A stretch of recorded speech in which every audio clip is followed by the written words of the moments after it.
بلوچی زبان کے عظیم لیجنڈری شاعر مبارک قاضی کی یاد میں ان کو خراج عقیدت پیش کرنے کے لیے تربت کے ادیب دوست اور سماجی کارکنوں کے زیر اہتمام ایئرپورٹ چوک تربت پر تقریب کا انعقاد کیا گیا، جس میں ان کی تصاویر کے سامنے شمع روشن کر کے ان کی خدمات اور قربانیوں کو خراج تحسین و خراج عقیدت پیش کیا گیا اور ایئرپورٹ چوک کا نام مبارک قاضی چوک رکھا گیا۔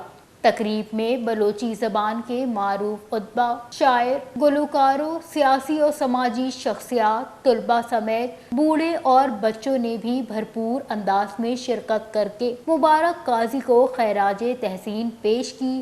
تقریب کا آغاز تلاوت قرآن پاک سے ہوا۔ اس کے بعد بلوچی زبان کے نامور شاعر ارشد پرواز نے مبارک قاضی کا شعر سنایا، جبکہ بعد میں ان کی تصاویر پر پھول نچھاور کر کے شمع جلائی گئی۔ نماز مغرب کے بعد میوزیکل پروگرام میں بلوچی زبان کے نامور گلوکار عارف بلوچ، استاد رسول بخش فرید اور نسیم علی بلوچ سمیت نوجوان گلوکاروں نے قاضی کے اشعار گائے۔ تقریب میں ایئرپورٹ چوک کا نام مبارک قاضی کے نام سے منسوب کرنے کے لیے متفقہ طور پر قرارداد پیش کی گئی۔ تقریب میں بلوچستان اکیڈمی کے چیئرمین پروفیسر ڈاکٹر غفور شاد، بلوچی زبان کے نامور شاعر ارشد پرواز، عارف عزیز، عابد علیم، اصغر محروم اور دیگر سیاسی و سماجی رہنماؤں کی بڑی تعداد موجود تھی، جبکہ پروگرام کے نظامات کے فرائض گلزار دوست نے سر انجام دیے۔